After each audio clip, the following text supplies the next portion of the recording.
how childhood patterns shape your love life.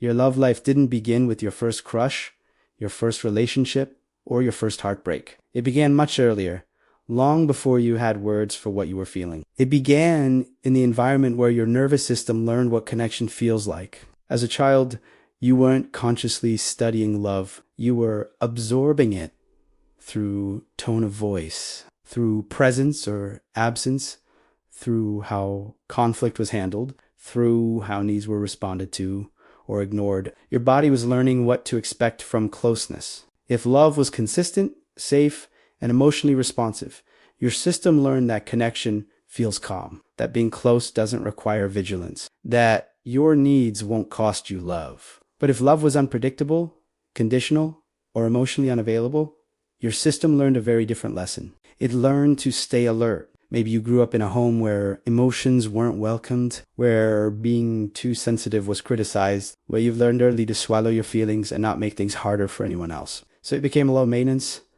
independent, the one who didn't need much, or maybe love was inconsistent. Some days warm and affectionate, other days distant, cold, or critical. You never knew which version you were going to get. So you learned to watch closely to red moods, to adjust yourself to maintain connection. Your body learned that love could disappear at any moment. Or maybe you had to grow up fast. A parent who was overwhelmed, depressed, angry, or absent, and you learned that being helpful, responsible, or emotionally strong was the way to stay connected. You learned to take care of others before taking care of yourself. None of this was a conscious choice. It was adaptation, survival.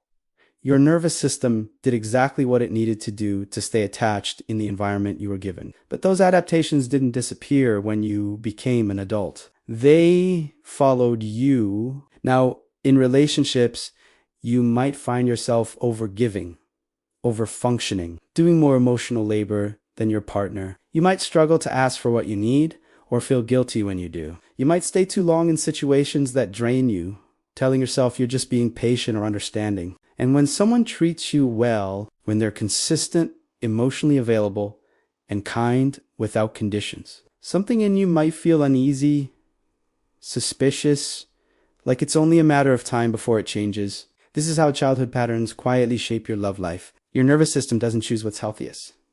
It chooses what's familiar. That's why so many people confuse chemistry with connection, intensity with intimacy. A strong emotional pull doesn't always mean compatibility. Sometimes it just means your old patterns have been activated. Your body recognizes the emotional environment, even if your mind knows better. This is also why leaving unhealthy relationships can feel almost impossible, because you're not just leaving a person, you're leaving a dynamic that your system learned how to navigate long ago. You're stepping away from a role you've been playing since childhood, and roles feel safe, even when they hurt. You might not realize it, but many adult relationships replay childhood dynamics in subtle ways. The emotionally unavailable partner mirrors the distant parent. The unpredictable partner mirrors the inconsistent caregiver. The role of overgiver mirrors the child who learned that love meant being useful. And unconsciously, part of you is still trying to get a different ending, still hoping that this time, if you do everything right, you'll finally be chosen, finally seen, finally loved without conditions.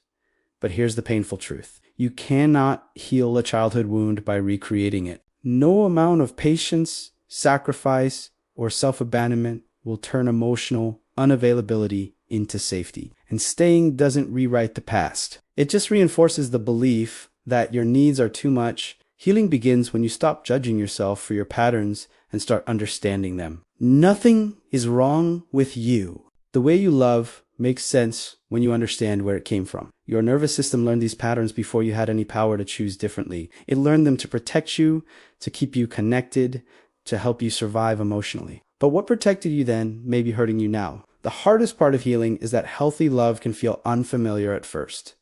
Calm can feel empty.